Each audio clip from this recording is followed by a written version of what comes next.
नमस्कार दोस्तों, मनुष्य की इंद्रियां अपने भोग विलास की तरफ आकर्षित होती रहती हैं। आपका मन आपको भोग विलासों की ही तरफ दौड़ाता रहता है।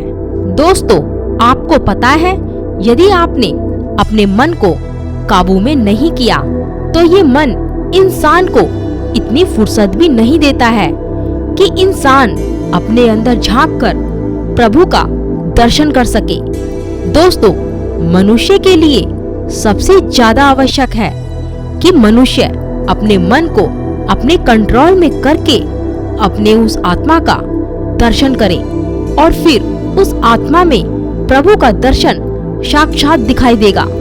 उसी को प्रभु का साक्षात्कार कहते हैं। अब आपका प्रश्न ये होगा कि उस आत्मा को कैसे पहचाने, तो मैं आपको बता दूं कि जो तुम्हारा मन है वही उस आत्मा को पहचानेगा, क्योंकि मन बहुत पावरफुल है। मन की पावर की कोई सीमा नहीं है। बस मन की पावर गलत दिशा में जाती रहती है।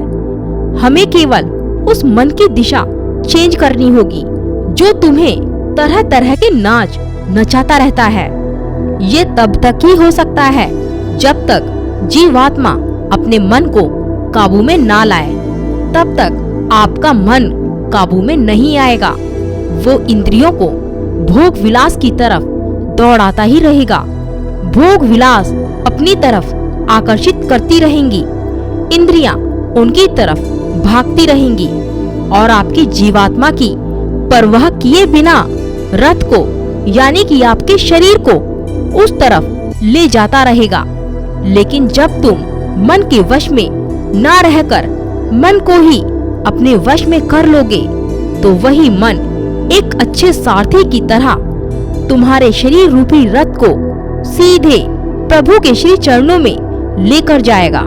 यही मन तुम्हें तुम्हारे अवचेतन में भी लेकर जाता है।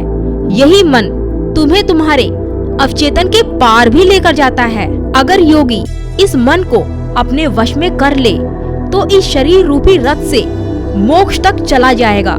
लेकिन इस मन से आपको कैसे जीत पानी है?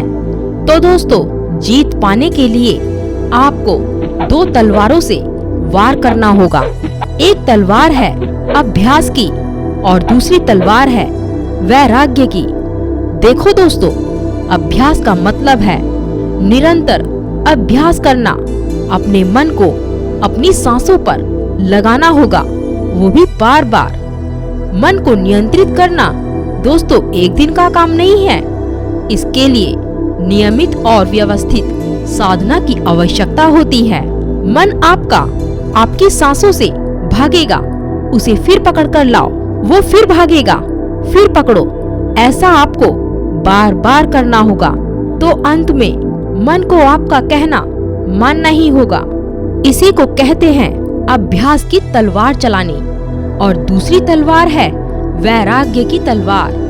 अब आप ये कहेंगे कि जब अभ्यास की तलवार से ही सही रास्ते पर आ जाएं, तो वैराग्य की तलवार का क्या काम है? तो दोस्तों, वैराग्य की तलवार की आवश्यकता इसलिए है कि मन एक बार ठीक रास्ते पर आ जाने के बाद मन फिर से उल्टे रास्ते पर ना चला जाए। इसलिए वैराग्य की तलवार चलानी पड़ती है, क्योंकि उल्टे रास्ते पर इंद्रियों को भोग विलास के रास्ते पर हमेशा ही अपनी तरफ आकर्षित करते रहेंगे। इसलिए मन को ये समझना बहुत जरूरी है कि सारे भोग विलास झूठे हैं, सिर्फ कुछ ही समय के लिए हैं। मन जब इस सच को जान लेगा तो उसे मोह नहीं होगा, बल्कि उसे वैराग्य हो जाएगा। और यही इस वैरागी तलवार का काम है। तो दोस्तों, वीडियो कैसी लगी कमेंट करके जरूर बताना।